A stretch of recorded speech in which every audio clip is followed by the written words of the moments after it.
Hello students, मैं Annapurna, degree college Manoharpur, department of history.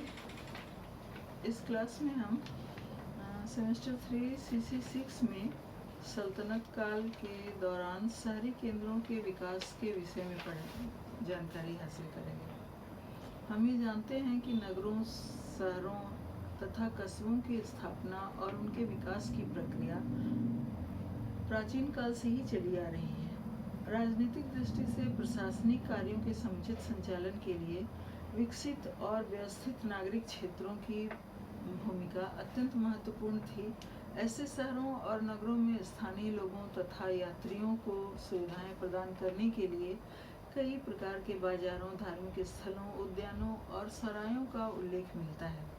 धीरे धीरे ये शहर और नगर व्यावसायिक दृष्टि से उपयोगी कई प्रकार की वस्तुओं के उत्पादन का केंद्र बनने लगे। व्यापारी भी आवश्यकता से अधिक मात्रा में तैयार की गई वस्तुओं को दूसरे स्थानों पर ले जाकर बेचने लगे। इन नगरों को परस्पर सुरक्षित मार्गों के द्वारा एक दूसरे से जोड़ने का प्रयास किया जाता रहा। उस समय के कई धार्मिक स्थान भी व्यापारिक दृष्टिकोण से काफी महत्वपूर्ण थे। कई शहर नदियों के मुहानों पर स्थित होने के कारण व्यापारिक कार्यों की दृष्टि से अत्यंत लाभकारी साबित हुए। इनमें से कई नगर अंतर्राष्ट्रीय व्यापार के भी केंद्र बन गए। सल्तनत काल के कुछ महत्वपूर्ण व्यावसायिक और व्यापारिक नगरों की भूमिका अत्यंत महत्वपूर्ण रही। पंजाब एवं सिंध प्रदेश में स्थित नगरों और कस्बों में लाहौर, मुल्तान, उच्च, अजोधन, दीपालपुर, सुनाम, समाना, सरहिंद, हांसी, सरस्वती, देवल, ठट्टा, भक्खर आदि प्रमुख थे। ये सभी नगर कई मार्गों के द्वारा एक दूसरे से जुड़े हुए थे। इनके साथ ही देश के अन्य भागों के भी अन्य नगरों से इनका संबंध रहता था। इन नगरों में मुल्तान सबसे महत्वपूर्ण था। यहाँ अक्सर विदेशी यात्री आकर ठहरते थे। कंधार कोटा मार्ग पर स्थित होने के कारण यह इस नगर का स्थल व्यापार में अत्यधिक योगदान रहा। इसके अलावा इस नगर में प्राचीन सूर्य मंदिर स्थित होने के कारण विदेश के धार्मिक यात्रियों का भी यहाँ तांता लगा रहता था। इन कारणों से यह नगर व्यावसायिक दृष्टिकोण से सर्वश्रेष्ठ नगर बन गया था। मध्यकाल में सूफी संत बहाउद्दीन जकारिया की खानकाह स्थापित होने के कारण मुल्तान का आकर्षण और अधिक बढ़ गया। यह शहर नदी के मार्ग द्वारा लाहौर, ठट्टा, अजोधन तथा देवल से जुड़ा हुआ था, जिससे आंतरिक व्यापार में भी इसका विकास होता रहा। इसके अलावा मुल्तान सीमा प्रांत की राजधानी एवं प्रशासनिक दृष्टि से अत्यंत महत्वपूर्ण नगर था, जिसके कारण इसकी सुरक्षा के लिए हर संभव उपाय किए जाते थे। आर्थिक दृष्टि से समृद्ध होने के कारण दिल्ली के अमीरों में यहाँ का गवर्नर बनने के लिए स्पर्धा रहती थी। यहाँ व्यापारियों को किसी प्रकार का खतरा नहीं होता था। मुल्तान में हर देश की प्रत्येक किस्म की वस्तु आसानी से उपलब्ध थी। व्यापारिक दृष्टि से महत्वपूर्ण दूसरा नगर लाहौर था, जो गजनी के रास्ते मध्य एशिया से जुड़ा हुआ था। इसके अलावा रावी नदी के तट पर स्थित होने के कारण यह जल मार्ग से मुल्तान, ठट्टा, भक्खर आदि से भी जुड़ा हुआ था। इन शहरों के मध्य नौकाओं द्वारा व्यापारिक सामानों का आवागमन होता रहता था। इतिहासकार मिन्हाज उस सिराज के वर्णन से पता चलता है कि यहाँ के निवासी अधिकतर व्यापारिक कार्यों से ही जुड़े हुए थे, पर 1241 ईस्वी में मंगोलों के आक्रमण के पश्चात लाहौर का व्यापारिक महत्व कम होने लगा। खोखर जाति के बर्बर कबीलों ने इस नगर को अपनी गतिविधियों का केंद्र बना लिया और वे बार बार यहाँ आकर लूटपाट करने लगे। इन कारणों से व्यापारी इस नगर को छोड़कर मुल्तान की ओर यात्रा करना अधिक उपयुक्त समझने लगे। बलबन तथा अन्य सुल्तानों ने लाहौर को उसकी पूर्व स्थिति में लाने का काफी प्रयास किया, पर वे असफल रहे।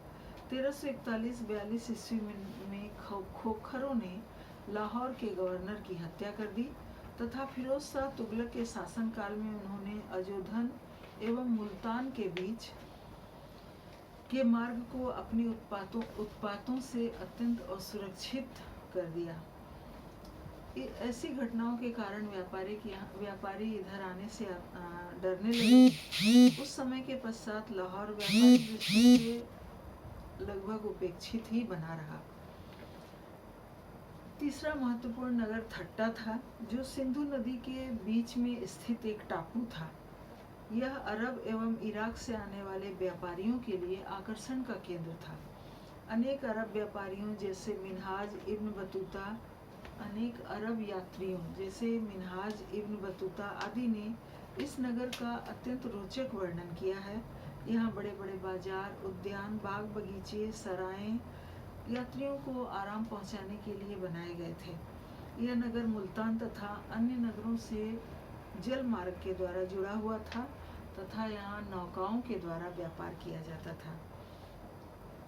इसके अलावा मध्यकाल में देवल व्यापारिक दृष्टिकोण से एक अत्यंत समृद्ध नगर माना जाता था। यह अंतर्राष्ट्रीय व्यापार का भी कार्य करता था।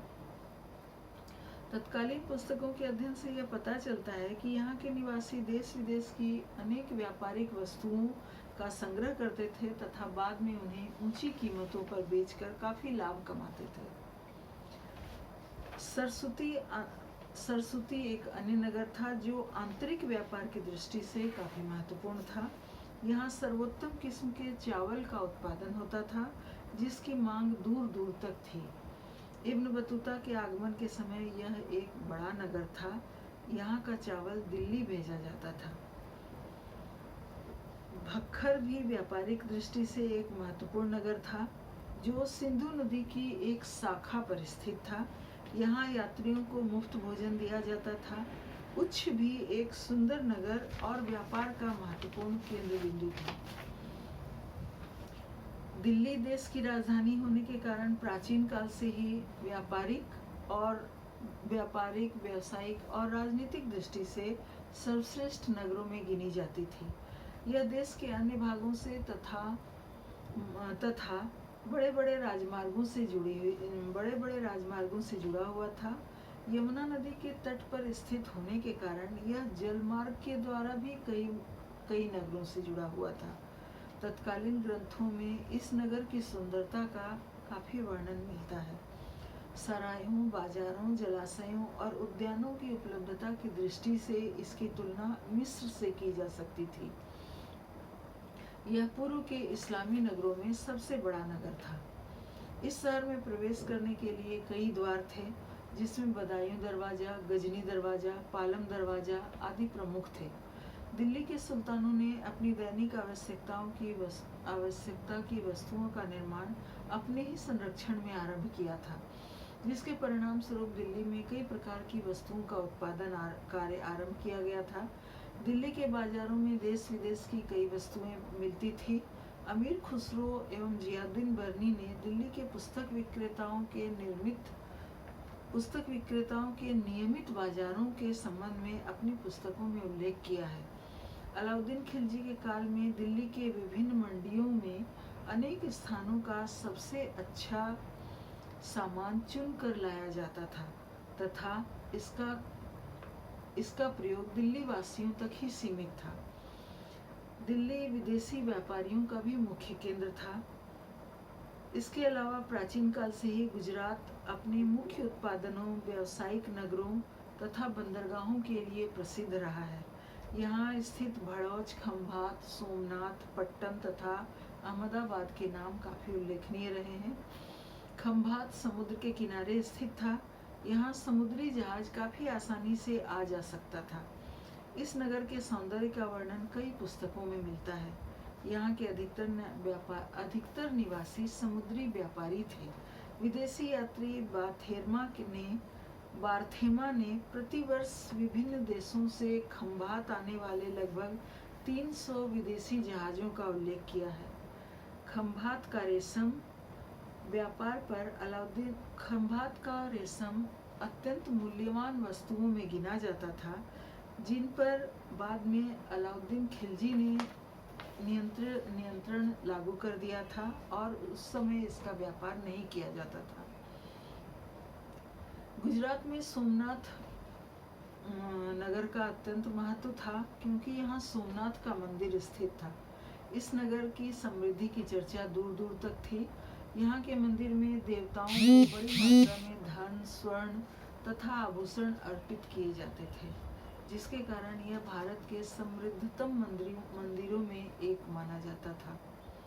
15वीं शताब्दी में अहमदाबाद की स्थापना के पश्चात गुजरात का व्यापार धीरे धीरे इस नगर से होने लगा। गुजरात में बना सूती कपड़ा यहीं से अन्य देशों को निर्यात किया जाता था। बंगाल के मुर्शिदाबाद से लाए गए रेशम से अहमदाबाद में रेशमी कपड़ा बनता था और हॉलैंड, जापान आदि देशों को भेजा जाता था। अहमदाबाद का पटोला नामक कपड़ा फिलीपींस, बोर्नियो, जावा, सुमात्रा आदि देशों को भेजा जाता था। मालवा की राजधानी धार थी और यह उस समय काफी बड़े नगरों में गिना जाता था। यहाँ की कृषि अत्यंत उन्नत थी। यहाँ के पान दिल्ली भेजे जाते थे। मोहम्मद तुगलक ने यहाँ एक विशाल खानकाह के निर्माण का आदेश दिया था।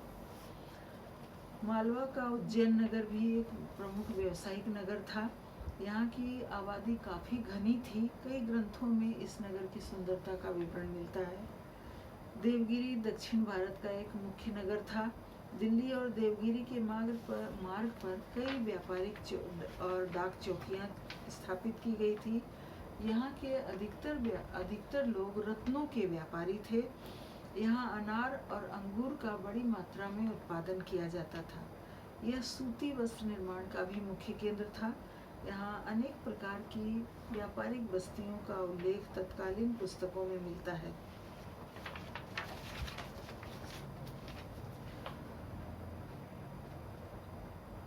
लोदी सुल्तानों के शासनकाल में आगरा एक महत्वपूर्ण व्यावसायिक और व्यापारिक नगर बन गया था। यमुना नदी के तट पर स्थित होने के कारण यह कई नगरों से जुड़ा हुआ था। इसके अलावा यहाँ से सभी दिशाओं के लिए मार्ग बने हुए थे। आगरा के आसपास नील का भी उत्पादन होता था, जिसका यहाँ से निर्यात किया जाता था। यहाँ से सामान गुजरात भेजा जाता था और वहाँ से उसका विदेशों में निर्यात किया जाता था। वाराणसी उस समय एक महत्वपूर्ण नगर थी, जहाँ सोने, चांदी तथा जरी का काम बड़ी मात्रा में किया जाता था। यहाँ हर प्रकार की व्यापारिक वस्तुएं पर्याप्त मात्रा में उपलब्ध थी। यहाँ से सोने चांदी की बॉर्डर वाली विशेष प्रकार की पगड़ियों का निर्यात तुर्की, फारस, खुरासान आदि देशों को किया जाता था।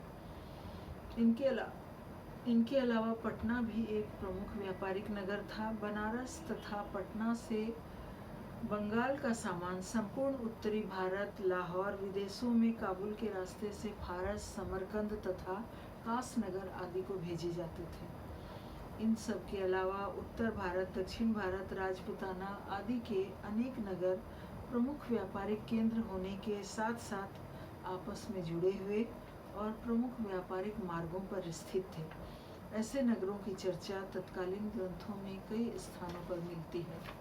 Thank you.